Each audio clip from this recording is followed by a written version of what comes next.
Okay, listen up. I'm only gonna say this once. Well, probably not, but like, you get the point. If you are sorely disappointed and or skeptical about Monster Hunter Wilds, that's okay. With what we've been shown, I don't blame anyone for their current feelings, but to call this game bad by any means is definitely a stretch, especially since we've only had 3 trailers to go off of, which isn't enough footage to know if this game is really going to be that bad. So, if you feel like that's enough information for you to make the judgment call for this game, specifically it being a bad game, then by all means, go for it. I know exactly who you are. Lord have mercy. Just know you're gonna miss on certified classic monsters like Legaia Cruz, and Gammoth. Who? And no, I won't stop the Gammoth slander until I see that big mammoth ass in Wilds. It tore me apart, but I learned an important lesson. Get the fuck out of here, bitch! Alright, with that aside, yes, this is thoughts, analysis, discussion video? Like, it's a Monster Hunter video of me blabbering, okay? So before I continue, you know the drill. Timestamp at the bottom. I hate wasting your time, and I have a confession to make. No. That would be... In my previous Monster Hunter video, which did a lot of wonders for me, got me to my 1K subscriber mark, got my ass monetized, and made me have a stroke most of the time with the like to dislike ratios.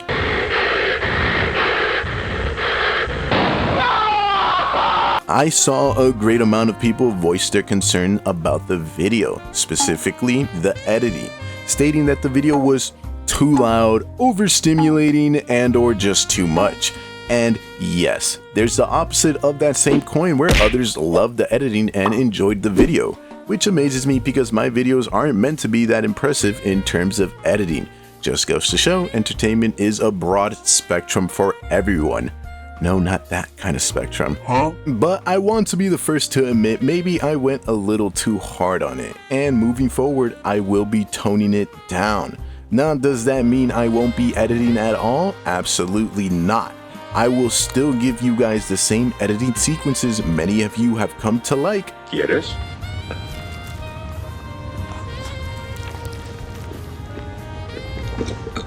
But this time around, I'll be making sure I don't overlap it with the commentary, since the point of these videos are exactly that, me yapping. So your ass is definitely going to be seeing my cat PNG more often than not, whether it's him being static or whatever the hell he does, while being accompanied with a GIF and or picture in the background related to the topic at hand. So if you can tell me how you feel about the editing by the end of this video, that helped me a lot. You don't have to, I'll just appreciate it. Now for what you're really here for, my thoughts on Wilds. So where do I stand when it comes to Wilds? Well, as someone who's been a part of Monster Hunter since Try, yes, I was born and molded by the waters. Run. Even though I have thalassophobia. I will always love Monster Hunter simply because it never does change. Because at its core, Monster Hunter is what it sounds like. Us, the player, hunting monsters. Always has been, always will be. Notice how I said hunting, not just fighting, for those that don't know the difference. So seeing that Wilds is taking a more immersive and cinematic approach to Monster Hunter has me absolutely bricked.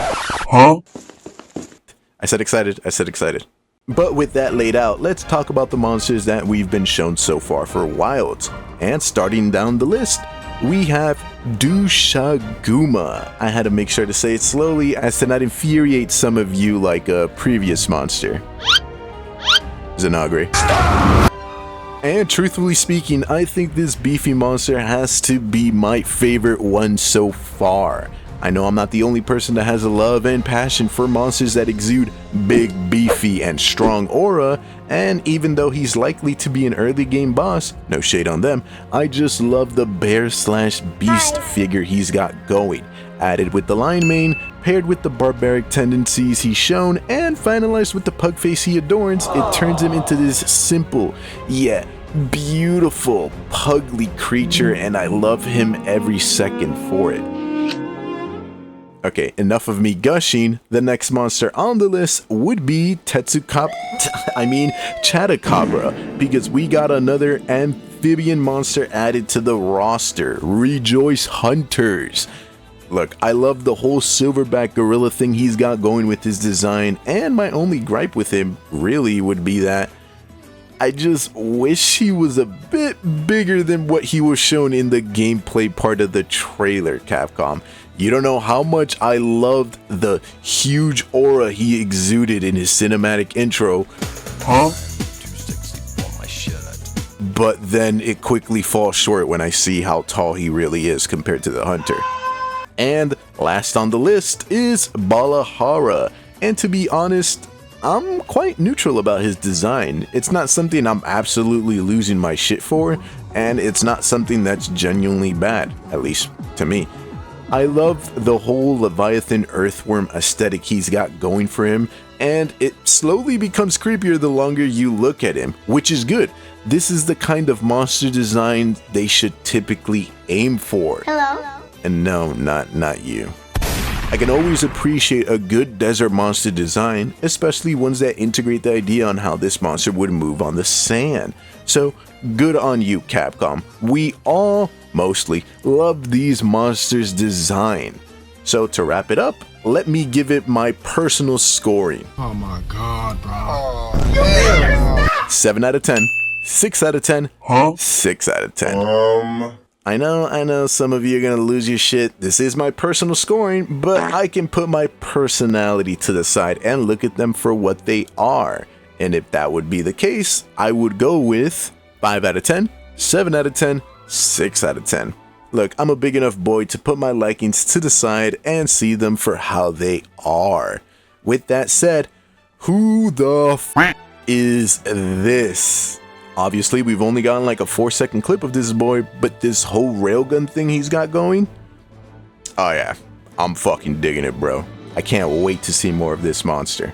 And lastly, while we're on the topic of monsters, I want to gush over the one possibility that either Darren Moran or Jen Moran are making a return. Because if there's one thing I know about Monster Hunter, it's how they love to have a giant monster at the introduction of their games. Specifically speaking about Monster Hunter 4 Ultimate and Monster Hunter World. So seeing this at the start of the trailer has me hopeful for one of them to return, if not another variation of their species. Now, is it Hopium? Absolutely. But I still stand by the giant monster trope that they might just pull over our heads. So, definitely get ready for that. Now for the combat part of Wilds, and unfortunately there's not that much footage to go off of, at least that I know of. We're just gonna have to wait for August for a proper examination on how the gameplay for Wilds is gonna be. But they were generous enough to confirm that the new mechanic / gimmick this time around is gonna be Focus Mode. A mechanic that's going to allow us to aim our attacks and have an opportunity to use guard abilities, while also allowing us to locate a monster's weakness and perform special new attacks. Blah blah blah blah, all that jazz. And at first glance, I was definitely skeptical about this, simply because of the wording, aim your weapon. But the more I think about it, they're probably referring to this kind of footage / gameplay that I'm showing. And also notice how the hunter has a white outline around them after they countered the Dushiguma. This is probably the guard and aim of Focus Mode in play. Just speculation though. That aside, the more I think and hear about Focus Mode, the more I become hyped for it. Ever since the introduction for Clutch Claw and Wirebugs, I have been subconsciously craving for a mechanic that doesn't use external forces, if that makes sense. Nope. The mechanic that Generations had, which was Hunter Arts and Styles, is in my opinion something that was internal for Hunters. At least visually speaking, the Hunters were pulling off anime moves left, right, and center, and it made it cooler since every weapon had a unique Hunter art and a different moveset accompanied with every Hunter style. And it wasn't like they added 1 hunter arts for every weapon and called it a day. No, they went balls to the walls and added 3 hunter arts for every weapon, making it all that much sweeter and diverse with your hunter, which made the whole mechanic feel like some latent power that came from within the hunters of that generation. Get it? From that generations? Because it was from generations? Yeah, don't worry, I'll see myself out. Unlike the 5th gen hunters, where they use an arm contraption and environmental forces to enhance their hunts, I much prefer mechanics that visually / aesthetically depict our hunters grasping the power from within and going absolutely apeshit on hunts. No, stop, not today, Roger. And while we're on the topic of new mechanics / gimmicks, I also can't wait to see all the power clashes we're gonna have. Just imagining what a small weapon like dual blades is gonna achieve with that mechanic is chef's kiss. Speaking of chef's kiss, let's turn our heads to this feathery boy, because goddamn, this shit looks good. Seems like tail raiders existed so that canines may walk and for the secrets to run. Secret?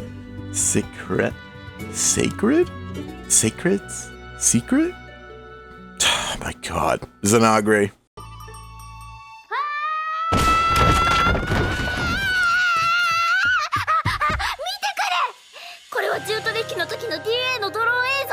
殺されたのはこの4人だ。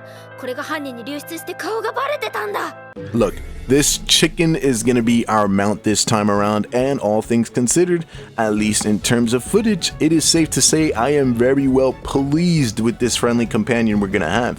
It looks fantastic, the mobility on it looks great, and is very much gonna be needed, especially with the confirmation being that most of these maps are gonna be way bigger this time around. Yes, sir!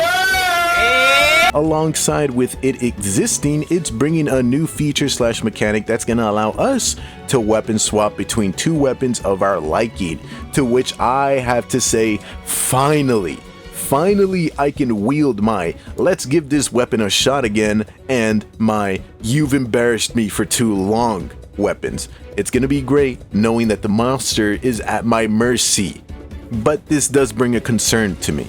With the game allowing us to swap between weapons, what happens to armor sets? Or what happens to armor skills in general? Even a better question, will monsters this time be balanced around the fact that we are able to access 2 weapons at any given moment? Or will they keep the battle design the same? Because if I learned anything about Sunbreak, it's how Wirebugs changed the fundamentals on how aggressive some moves were from certain monsters. But I wholeheartedly believe this won't change the battle design for Wilds, or so I pray. But that's why it's called a concern, since I don't want a repeat of what happened in Sunbreak to happen in Wilds. Hopefully it gets alleviated this August or whenever we get more gameplay footage of hunts. And lastly for the bird is these 2 clips, the auto dodge and I guess I'll call it the hunter pickup.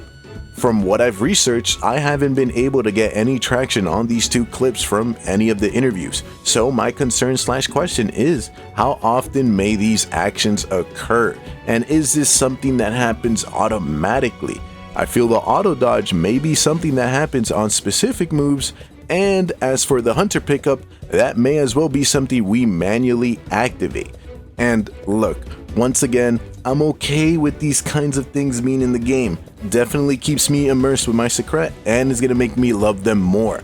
But for the gazillionth time, Capcom, don't prioritize immersion over gameplay. It will slowly turn out to be more sour when you give us, the hunters, too much power.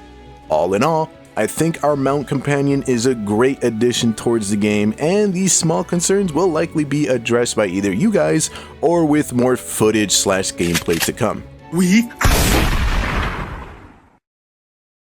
And lastly, since I brought up the topic of immersion, this brings me to the many things that the dev teams are currently doing with Wilds to make it more immersive. So let's try to run through this list and highlight that point. First and foremost, the most important piece of information that we've gotten since the interviews are that we are finally able to buy, gather, and hunt for our food ingredients. Rejoice, hunters! We're finally going to be able to play the cooking raw meat theme this time around, but with substantial reason. So tasty! Seems like NPC hunters are making a return this time around, which is going to prompt the yearly civilized gooner discussion amongst all of us. Gemma is already going to win, don't ask me about it. Tracking is coming back this time around without the fireflies, which is a welcoming feature, but let's just pray our secret doesn't break their necks for every little piece of information as well. Cams are going to be making a return, and to add more to the immersive point, it seems that they are now going to be ravaged and destroyed by monsters as well. Thank you, Capcom. Another thing to worry about while I feel immersed inside my tent out in the night.